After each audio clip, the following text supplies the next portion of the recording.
Olá, muito bem-vindo ao nosso canal mais uma vez. Peço que se inscreva no YouTube se estiver recebendo essa mensagem pelo WhatsApp ou qualquer outra rede social. E não deixe de compartilhar, por favor. O comentário de hoje está um pouquinho longo, mas peço que, se possível, fique até o final, onde estará a cereja do bolo. Vamos lá. A hora da verdade está chegando. Tem uma data limite para acontecer a definição dos rumos. É até o dia 31 de dezembro e não há como negar. E muita gente está falando coisas ou repassando informações que não têm fundamento algum ou que não são seguras, mesmo vindo de fontes que acertaram no passado. Um exemplo disso é o que tem sido vazado sobre a reunião do atual presidente com o alto comando militar na manhã de quinta-feira. Aquele que tem a cabeça no lugar não deve acreditar em todas as informações que foram repassadas. O presidente realmente promoveu e exonerou alguns oficiais, como de costume, numa pauta de fim de ano. Mas, obviamente, que foram discutidas questões importantes sobre os últimos acontecimentos provenientes do Tribunal Superior Eleitoral. Só que absolutamente nada do que foi discutido vazou para ninguém. E por quê? Porque não seria uma estratégia militar se isso acontecesse. Imagine, quando se planeja um ataque ou uma invasão, o elemento surpresa é uma premissa dos estrategistas. Não se vaza nem para os espiões mais qualificados do mundo, quanto mais para jornalistas que colocarão levianamente ao vento para qualquer um saber. Não, de maneira alguma. Veja que nem mesmo a CIA americana conseguiu precisar quando os russos iriam invadir a Ucrânia. Apenas sabiam que a invasão ia acontecer porque os russos colocaram mais de 100 mil soldados na fronteira. Isso era óbvio. Nas Malvinas também, ninguém vazou que os ingleses atacariam os argentinos pelos flancos às 2:30 da madrugada. E como os militares brasileiros não são bonequinhos de Forte Apache, a estratégia de atuação em um mundo moderno é agressiva também e bem elaborada. Portanto, não acredite em nenhuma palavra que se ouve a respeito do assunto em termos de desistência e conformidade. Os militares só deixam vazar aquilo que eles querem que seja repassado, apenas isso. O Brasil é tradicionalmente conservador de direita, preza pelos direitos básicos alcançados com muito sacrifício. É religioso e prima pela família. Assim tem sido também a base estrutural das Forças Armadas desde quando foram criadas há 2 séculos pelo patrono Duque de Caxias. Haja vista o que aconteceu em 64. Os militares atenderam uma demanda da sociedade que não queria ser socialista. Nada mudou nos dias de hoje. As Forças Armadas conhecem muito bem os efeitos do comunismo e se fosse para ser diferente, ou seja, para que a nação se transformasse e mudasse de lado, isso já teria acontecido há muito tempo. E por que não aconteceu? Porque o Brasil não pensa como Cuba, Venezuela, Argentina e quantos mais aparecerem. E não vai ser como eles nunca. Não importa quantos simpatizantes de esquerda possam aparecer. Isso não vai acontecer em tempo algum. As manifestações em frente aos quartéis continuam. Às vezes um pouco mais inflamadas, às vezes um pouco menos. Isso é normal no revezamento dos manifestantes.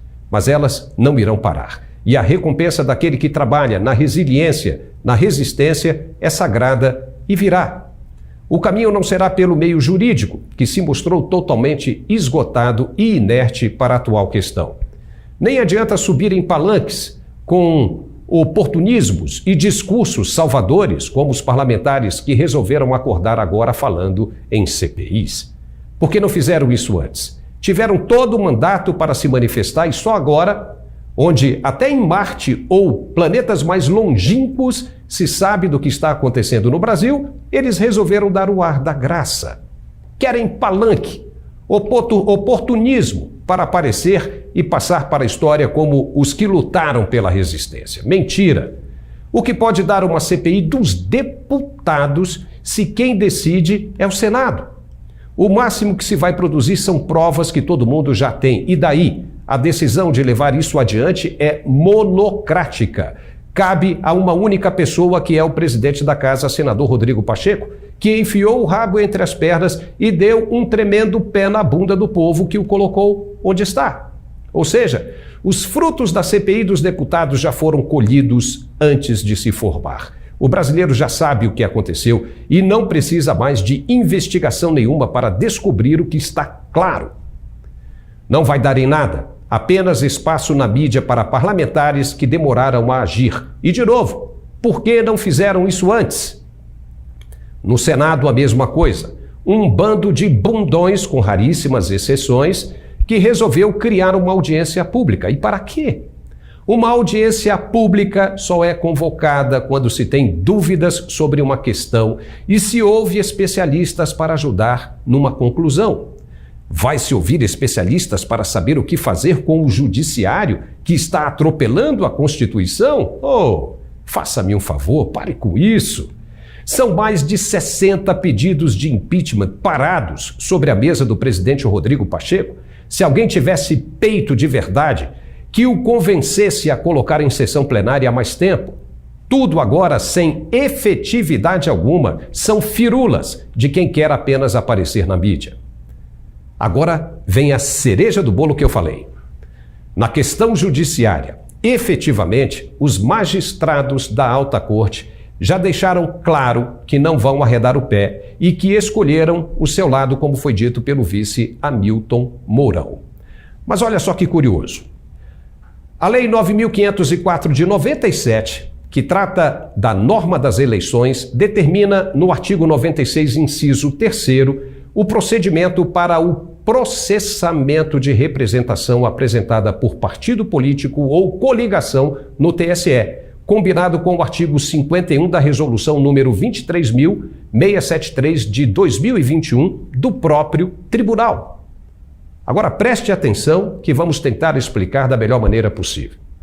Para não cumprir essa norma e fugir dos trâmites da representação do PL, possivelmente alguém teria alterado a classe processual referente à representação do PL para a classe processual petição civil, que não foi e que não possui procedimento próprio na esfera judicial. Foi o que resultou na brecha para que o ministro-presidente pudesse indeferir o processo, arbitrando o valor para a causa e condenando a ação em litigância de má-fé. Talvez o ministro não soubesse disso, e seria bom que alguém o alertasse para o que possivelmente aconteceu. Vamos ver se deu para entender. Uma representação possui a classe processual 11.541, e essa do PL teria sido supostamente alterada dentro do próprio tribunal, não se sabe por quem e nem por quê, para petição civil, que possui uma classe processual diferente de número 241. Essa última é utilizada apenas para os casos de ausência de procedimento próprio na esfera judicial. Ora, havendo mesmo essa manobra de alteração da classe processual, se é que houve mesmo, de representação para petição civil, o tribunal teria fugido do procedimento determinado na Lei das Eleições e do artigo 51 da resolução do próprio TSE, que diz o seguinte, preste bem atenção, as entidades fiscalizadoras poderão sim solicitar verificação extraordinária após o pleito, exigindo apenas que sejam relatados fatos e apresentados indícios e circunstâncias que a justifiquem. É uma resolução do próprio TSE e foi exatamente o que o Partido Liberal fez. E tem mais uma coisinha. No próprio TSE, há precedente dispondo que o ajuizamento de ação de investigação judicial eleitoral, com base apenas em elementos indiciários, ou seja, indícios, ou prova pouco robusta, não basta por si só para condenação por litigância de má-fé e ou configuração do crime previsto no artigo 25 da Lei Complementar 64 de 1990, tendo em vista a necessária comprovação da intenção de alterar a verdade dos fatos, da deslealdade e do abuso de direito.